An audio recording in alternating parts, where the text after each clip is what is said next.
Hello, everyone, and welcome to today's webinar, where the topic is Bring Order to the Chaos, Enabling the PMO During the Pandemic Recovery. My name is Robert Stickle, and I'm also joined by my colleagues, Jim Patterson and Paul Estabrooks. During today's webinar, attendees will be on mute and the line will not be open for questions. However, feel free to use the GoToWebinar question feature to submit any questions that you may have. I will address these during the webinar and will respond via email if we do not get to your specific question. If for some reason you get distracted or pulled away from the webinar, no need to worry, as I'll be emailing a link to the presentation once it has been posted to our YouTube channel. I will now turn the presentation over to Jim. Thanks, Robert, and welcome everybody. Thanks for spending some time with us today.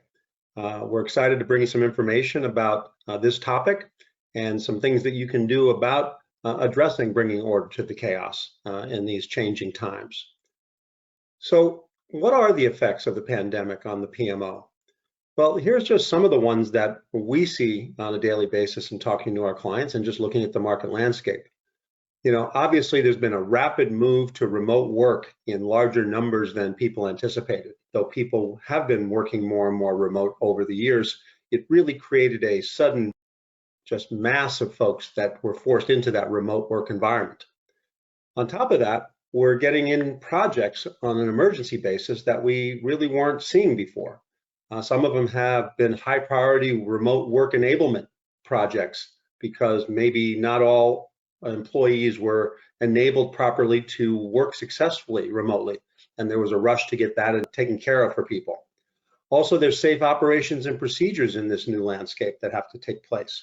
Given the pandemic and the things and the precautions that need to be taken to make sure that we do have a safe work environment. And then making plans just to return to work and get back to the office. And there's projects on how to do safe return to work. These are just some of the things that were brought up that are pandemic related.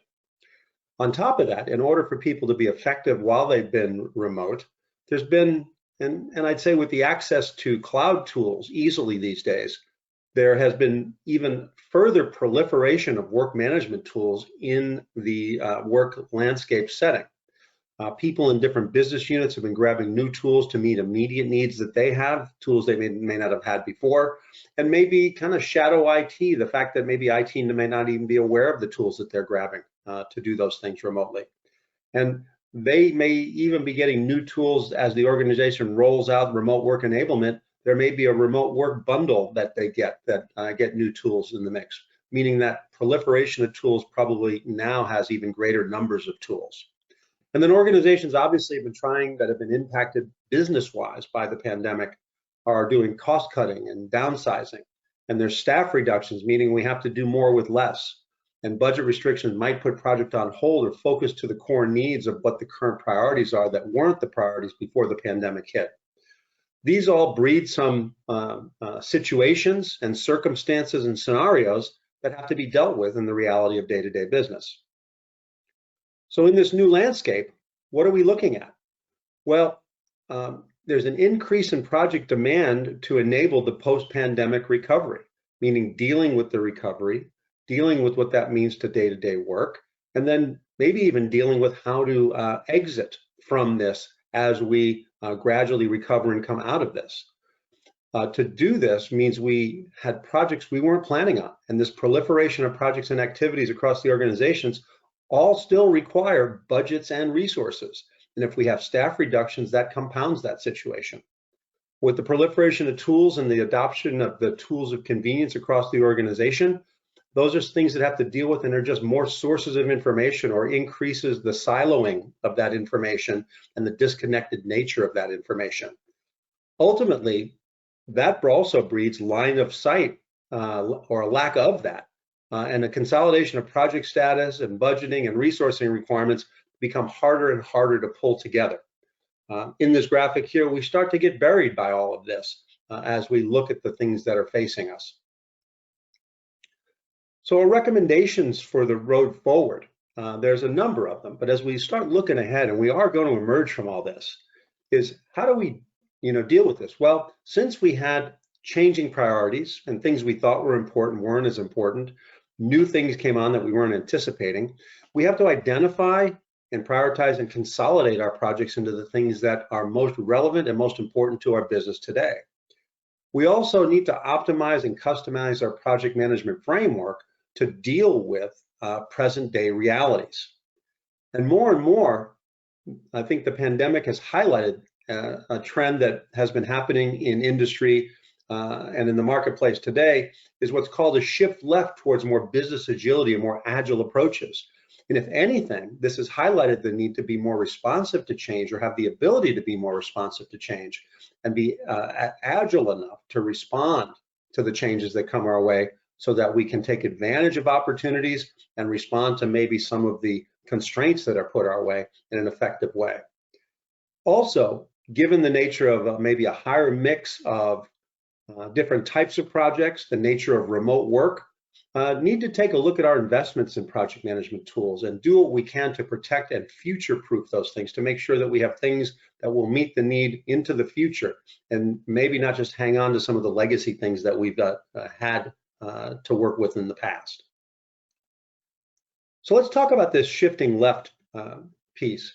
I mean, organizations have been going through agile transformations for a number of years now, going more from the away from the traditional waterfall, big bang approach, deliver big things at the end of a long duration project, to more incremental or iterative delivery and more an agile fashion, so that we can start delivering value quicker to the organizations, and then also have it be more commensurate with the investments that we're making and get the benefits of those things sooner.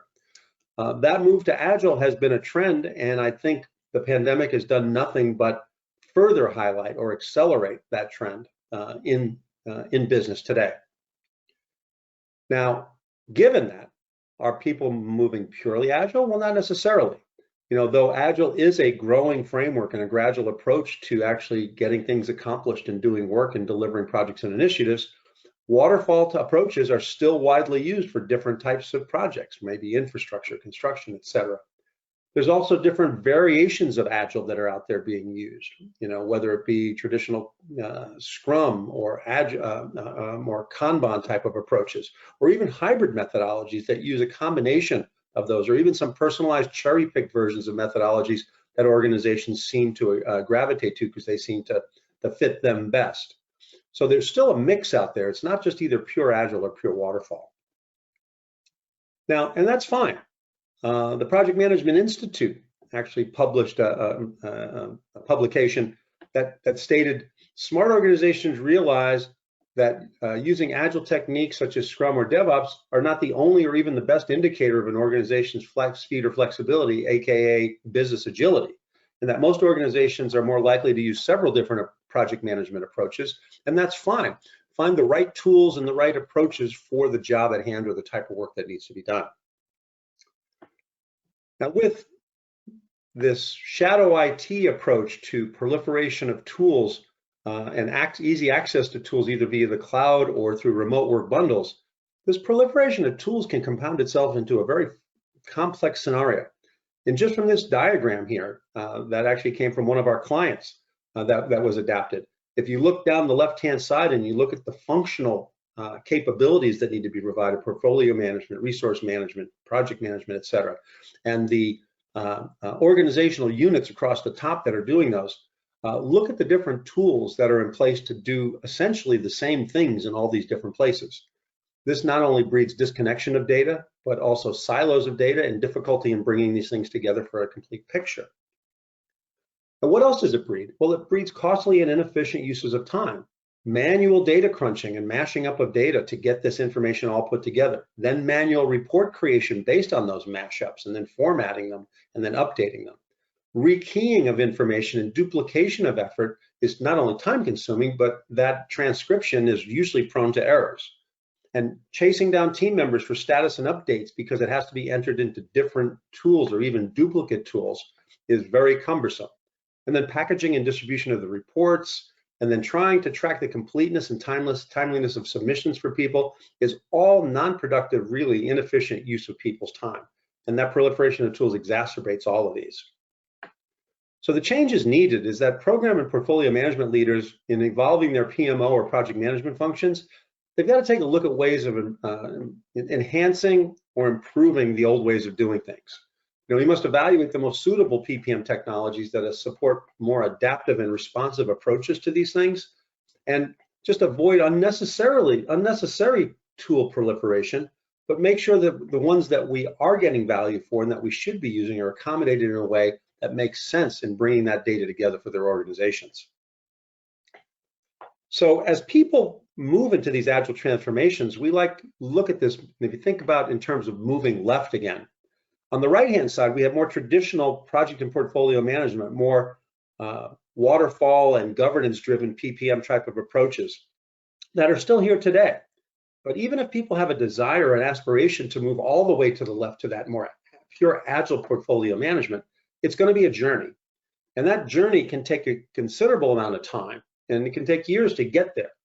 Now, in getting through that, there's going to be a hybrid of maybe waterfall and maybe some agile projects or some things in between. And that middle is that adaptive portfolio management piece. And that adaptive portfolio management stage might be a temporary phase for people that want to go pure agile eventually, or it may be a steady state, longer term state for people that realize that they have projects of both types, and ongoing they will have both traditional projects, agile projects, and even maybe some hybrids there moving forward. The key is to be able to facilitate that journey with the right tools, processes, and approaches to be successful along the way. So in an adaptive portfolio management solution, you may have one or more different types of portfolios. There might be project portfolios and program portfolios or product portfolios or even IT service portfolios or application portfolios. And these things all breed work, projects, and initiatives. And be able to have the variety of tools that these things are used that are being used to manage these things, as well as being able to use that information in a meaningful way, means you have to do things differently maybe than we've done in the past. Some of that means consolidating and translating that information. If you want to associate and align and roll up and get comprehensive views of things, down at the lower levels, you may have a variety of tools. I'm showing Azure DevOps and Microsoft Project and Jira, and even other tools that use other methodologies or hybrid. And then the methodologies that are being used might be more iterative or more waterfall on these different projects and initiatives. And then leadership wants to see things. How are we doing in our programs? How are we aligning with our strategies or strategic themes? How are we succeeding with our different portfolios? And are they aligning with our corporate goals and priorities that we have? These are the types of things that we need to bring together, and manually bringing that up from a myriad of tools and sources is a very painful exercise and sometimes less than effective. Now, when you look at the analysts like the Gartner Group, they say that the adaptive project management and reporting process flow has some of the same basic characteristics that we've had in traditional, as where we have demand and intake. We've got to prioritize and make sure we're working on the right things. We have to basically plan and source the resources that we need for that to execute, and then progress report, and then also do project portfolio reporting to leadership. The key in the adaptive mode is that we have multiple execution tools feeding this. There's varying needs in different parts of the enterprise. We have different execution methods, and some of them support more continuous delivery like DevOps. And we are really looking to reduce overall project durations and respond to change quicker, and use methods that actually take those basic pillars that you see at the top and do them more quickly and responsively over the course of the life cycle of these projects and initiatives. And not only do these things have to happen in our projects, the adaptive project management needs to be applied to many different delivery methods. So like digital projects and applications and assets may be using Agile and DevOps approaches. Our product management and product development and services might be using more product development or new product development approaches. And our traditional projects and programs may be using more traditional project and program management. The key is we have to have things that accommodate all these things in a cohesive way. And on top of that, you could even layer on strategic execution. I mean, to make sure that we're working on the right things in an organization, we have to make sure that we have our strategies clearly defined, communicated to the organization, and then the things that we actually apply time and resources and effort and dollars towards should be things that support those stated strategies to make sure that we're moving in the direction that the organization wants to go. If we deliver the wrong things well, it still isn't going to add value to the organization. So to do that these days, we need modern tools. We need tools that support this more adaptive approach to executing work and providing visibility. And one plan does that by providing pre-configured solutions that connect all the way from the strategic level, if you like, all the way down to the execution. In this graphic overview, I'm looking at a portfolio at the top graphic that is actually taking contributions from a variety of different planning tools. In this Microsoft-centric view, you have their new project for the web might be used for some projects to execute. You might be using the traditional project professional desktop tool to do the same thing. Or you might be using agile approaches in something like Azure DevOps. Now, these are just Microsoft examples, but non-Microsoft tools fit into this scenario as well. One plan provides a common portfolio level set of capabilities for you so that you can plan your portfolios. You could actually take agile approaches with more portfolio level boards, or even take more roadmap views for new product development and such as you go through and have visibility into these projects across all of your work, regardless of where the details are being managed. And be able to do things like resource capacity planning or manage detailed financials. And from the bottom up, you can have a variety of work plans visualized together, regardless of where they come from, as well as common formats for status reports across all that, so that we're all speaking a common language, let alone being able to report time against projects for organizations that need to have timesheets, and provide insights and intelligence of where things need our attention and where even individual contributors need to focus their efforts. On top of that, optionally, you could take all the things I just described and even layer on a strategic level so that you can manage objectives and key results, or OKRs, and align your projects and initiatives with those. So the story that we're going to demonstrate to you today is that one plan can standardize that adaptive project and portfolio management capabilities across the organization and really limit the number of tools that you're using and where you really have to have a diversity of tools. Because the portfolio management capabilities of those levels can be taken care of and brought together in a single hub. And reporting can be a natural output of the process by using Power BI from Microsoft as an extension of what we're doing here today. So if we think about facilitating these enterprise agile transformations, one plan has a role in both the traditional, with just pure, like say, Microsoft project-ish waterfall projects, or a combination of that with, say, Azure DevOps and Jira, or even fully agile when you're using nothing but agile tools. One plan can bring these together or be your portfolio management tool in any stage of that journey. Now, bringing these things together isn't the old model of trying to have developers code one-off integrations. One plan also provides productized standard integrations for the common tools that are out there, whether they be agile tools, whether they be finance or ERP tools, whether they be more traditional work management tools or service management tools, or even professional services tools and CRM systems that may be feeders into your projects, as well as ideation tools and other places where you capture those things. Now, one plan is built for the Microsoft Cloud and has a fused user experience. It can be used strictly in a browser, or it can be used in that Microsoft Cloud and surfaced or be provided in a user experience via Power Apps, or from within Dynamics, or from within Azure DevOps, or very commonly, people want to access right from within their use of Teams as they work and collaborate with others in their organization. The key is, however you use it, it should be used in a way so that you can stay working in the tools and the environments that you work in every day. So the key is even in Microsoft, they have so many different work management tools that are available to you. We bring this together. It's purpose-built for you in the Microsoft Cloud. It provides flexible deployment architectures of how you would like to use the software in the cloud.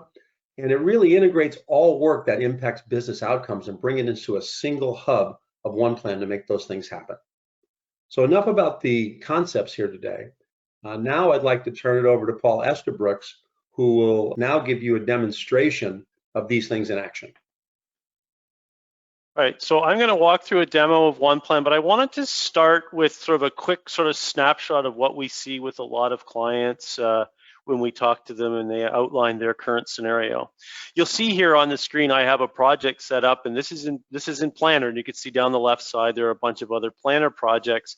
This is a traditional sort of Planner environment. So here you can see we're scheduling some work, and it's not uncommon for the clients that we work with for them to have a group or a department or a business unit that chose Planner as their tool of choice. It made sense for them at the time, it was where it was available, and off they ran, and now they're comfortable with it.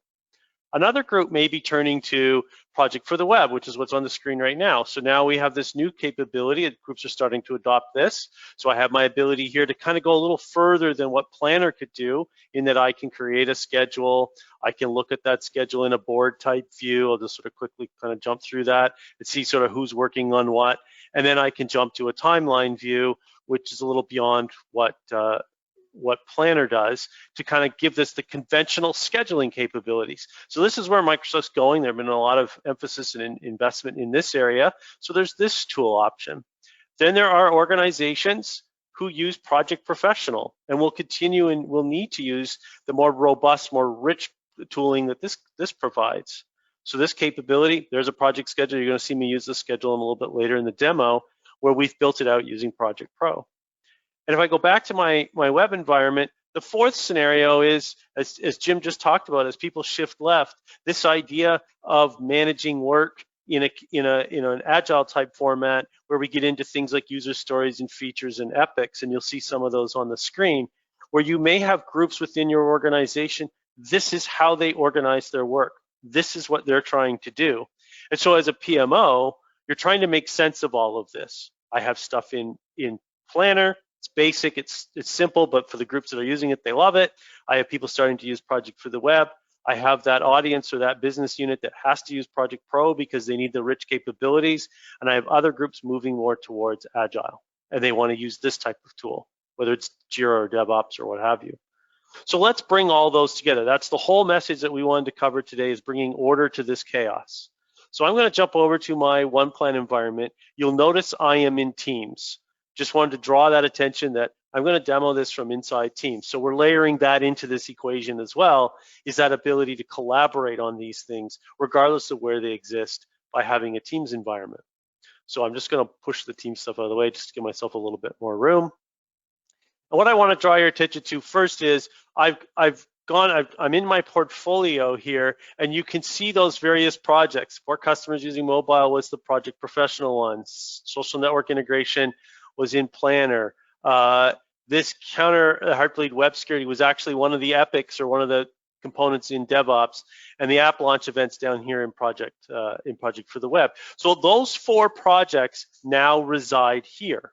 And if I jump to, I can do different views, but now I can do my status reporting, my dashboarding, all of that common language that we as a PMO or as an organization need to understand the status of these projects and so forth is all here, regardless of the tool being used. We're not here to tell people you have to drop that tool and move to a different one and go through that change management. No, we want to incorporate that into your overall user experience. So I'm going to dive into a few of these pieces because I want to spend a bit of time on this, because this now gives me the ability, as I come in here, to look at some of the data that we can capture, again, regardless of what tool's being used. So here I can now layer in things like stage gating and governance on any of those types of projects where that would not be available in some of those tools on their own, and capture some other information, including a business case and prioritization information, which I'll use a little bit later. And then it's status report, and I'll spend a bit more time there as well. Next, I can look at this in a financials context. So I want to lay out what this budget might look like over a time phase. Again, not something that most of those tools can do. It's certainly not something that they natively support in terms of consolidation, but I have it here. So I can do a cost breakdown structure and a budget by month, and I can track actuals and all the rest of it, and I won't drill into all that detail.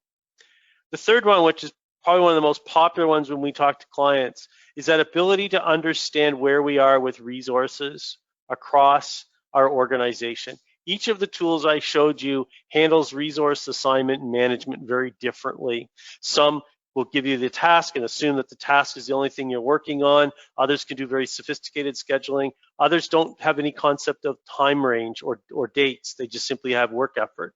So we need to be able to take those different things and bring them together. And so here I have my list of list of resources rather. I have some generic resources I need to fill in, but I'm looking at this I'm just using one of the 4 I showed you, but all of them would have this same capability to define what resources I need, how much I need them for in a given month, in this case, or week, if you want to go to that level, and what that means in terms of the other capacity or the other tasks that they're assigned to across the organization. If every project sort of uses this common frame, we abstract ourselves from the ways that each of those independent tools handle resource management and give us a common language and a common interface to work with. So very quickly, I know Daniel, who I'm logged in as, has work on this project this month and that month and is actually over-allocated due to other commitments on other projects, including some of the other ones I showed you. Next is the actual work plan. So we're drawing into here some of that data that we looked at. So the actual schedule from Project Professional, we can now visualize it here. This is that same schedule. We've pulled it in. We've also pulled in, this project happens to do both. We've also pulled in its backlog, which is the very information that was sitting in this view here. So now I have that same information here. So as a PM, I don't need to go out to those tools. I can visualize and use all of it right here in front of me. And then lastly, to sort of close off that piece of the story, is this idea that I can do a status report for this particular project here centrally. Regardless of the tool I'm using, again, I can come in here and create a report on the status of this particular project. That will load, I hope. There it is. So I can now have that common language, one of the most, in all the implementations we've done of PPM solutions over the years, without a doubt, status reporting has been one of the common threads and common themes. To be able to go in and provide a status on this particular project that is a common user interface and a common set of criteria and common set of information that can then be moved on to the program level and the portfolio level and to some of the dashboarding I'll conclude this demo with, is very important. And so we're not limited or bound to those different tools, regardless, whether they're Microsoft tools or otherwise, we have this common language. So that's some of the key components at the project level. Next, I wanted to look at this in the context of one of the things that Jim pointed out about sort of coming out of the pandemic was to identify and consolidate. Well, we've done that by getting everything connected here. We've identified where all the projects are, what tool they're being managed in, who's on them, and all the rest of it. So we've done that identification. But what you're also seeing on this screen is the organization or the consolidation of those projects. You see here we've got these different programs and portfolio constructs here where we've organized those projects into groups. Some of these projects that I had opened earlier are actually all part of a specific program. One of the other ones is in a different program.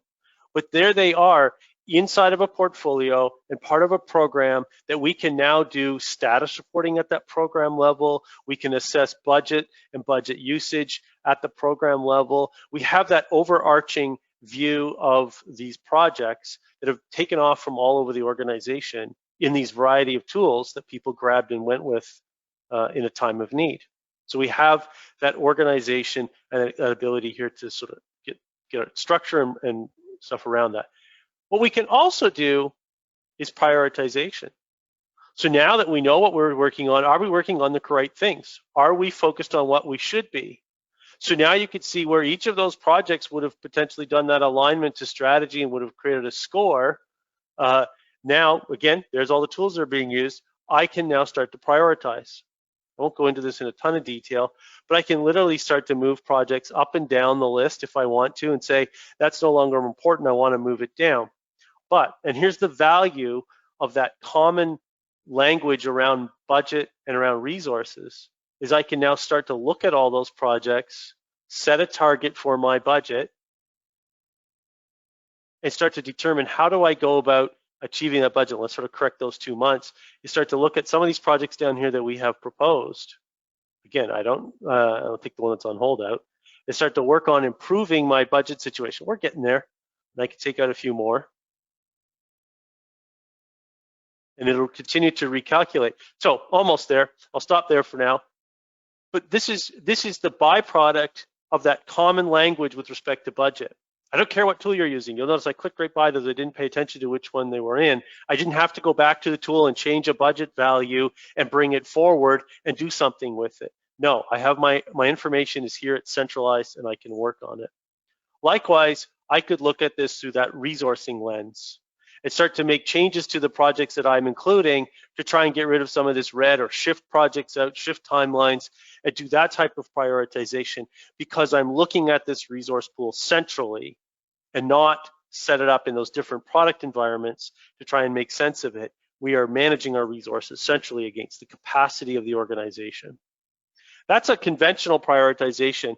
What we also have in here is some other views of this same data. So now I can look at this. This is a board view. I'm looking at it by strategy, but I could look at it by goals by program and start to make some decisions here and move projects in and out of a program to make decisions on how I might want to move forward in a more agile type of format. I can perform that type of prioritization here as well. Lastly, from a view perspective, is this idea of a roadmap. So I can now look at my projects, again, independent of what tool they might be being executed in and where they are and who owns them. But I have this overarching view that I can now see by business unit with some milestone data and so forth and some interrelationship where each of these projects is, color-coded based on overall health. So I've got a red one there I might want to look into in more detail. And again, I don't care what tool you're using to deliver it. Lastly, I'm going to conclude this demo on the dashboards. I'm going to jump down here. I want to use a couple of specific ones. My portfolio summary. I want to quickly look at, this is my portfolio of projects and how they're performing. And if I want to get into my portfolio details, here's my overview. Here's the status of my portfolio and of the projects and epics and programs within that portfolio and how they're performing. So I'm looking at a particular portfolio. Here are the programs in it, and here are the projects. So I'm able to pull all that data together, report on it centrally, get a good, clear picture of where we are as an organization, make some prioritization decisions to ensure that we stay aligned with what's important, and that we're optimally spending our budget, and that we're using our resources in the best way, and then turn the teams loose to use the tools that they need, the tools that they're comfortable with, the tools they've adopted to execute on the project. So it's that symbiotic relationship. Here's the information that I need to govern the organization as a whole, and here's the freedom to go and execute in the way in which you need to. Jim, with that, I'll let you close. Thanks, Paul. Appreciate the excellent demo. Let me transition to my screen here. Let me know when you can see it. I can. All right, terrific. Well, to recap some of the concepts and the things that Paul showed you during the demonstration, let's talk about the value of one plan and adaptive PPM. By going down this road and taking these approaches to enhancing your current project and portfolio management processes and systems, one is, and relating this to the responding to the pandemic, is ensuring that your organizations are working on the right things that are aligned to the strategies and priorities and staying on top of that as those strategies and priorities change, because they're these days changing a lot more than once a year in an annual plan. Also, by having improved visibility of all projects and initiatives and work in a single place, that improved visibility allows for rapid responses to changing conditions and be able to take action while you might still have some impact on that situation in a positive fashion. Also, with an adaptive approach, and we talked about using a variety of tools to feed into this, we can keep users working in their preferred tools and solutions that are appropriate for their role, for their maturity, and for the type of work that they're engaged in. Also, we have the ability to support a variety of execution methodologies and tools, yet have it roll into a common language on things like portfolio reporting to leadership, resource capacity planning, even financial reporting. And it also can help us improve adoption of these solutions by minimizing the silos and the disconnection, and which then minimizes any duplication of effort or duplicate entry of information, which takes away unnecessary complexity from actually feeding this information to the organization. And this really brings about a better user experience. And a better user experience will drive better participation in compliance and make sure you get more timely information and more complete information from your user base. Ultimately, we're integrating all work and resource information into a common hub. And by doing so, we allow teams to work in the tools and the approaches that make the most sense. And as the ones that are moving to that left faster, the ones that are trying to be more agile and responsive to change and deliver quicker, they get to continue to be agile and improve in that agile approach, but leadership will still get the visibility and the metrics that they require to run the business. Overall, we'll end up with better collaboration and better decision support information across all areas of the business if we deploy this in a thoughtful way. So how can you explore this? Well, one is, if you go out to the App Source on Microsoft, we have a one-plan adaptive project portfolio management trial out there that you can get to very readily and give it a whirl and tell us what you think. You can actually load it up with some sample data and get a look and feel for what it's like to work in this adaptive environment. Outside of that, there's other things you can do as a next step. If you're not ready for a free trial or get hands-on with that, maybe you're thinking, how do I get from where I'm at today into a more of an adaptive project and portfolio management scenario? We do offer a free roadmap workshop, so we can talk to you about where you're currently at, the objectives of the places you'd like to get to, and give you an understanding of what it might take from just a process perspective, a timing perspective, and a license perspective of what it would mean to get to the things that you saw there today. And if you're not even at that point yet, and you saw a generalized high-level demo from Paul today, we're happy to schedule a personalized one-on-one demonstration with you so that we can address specifically your scenarios and your use cases and address those directly. So we really hope to engage with you. And if you'd like to, you can reach out to us at contact@oneplan.ai, and we'll have somebody respond to you and get engaged with you. And you can even check out additional webinars or information more about OnePlan by going to oneplan.ai in your browser. So that's it for us today. We hope you got some value out of the information here today, and we really do hope to engage with you in the future. Have a great day.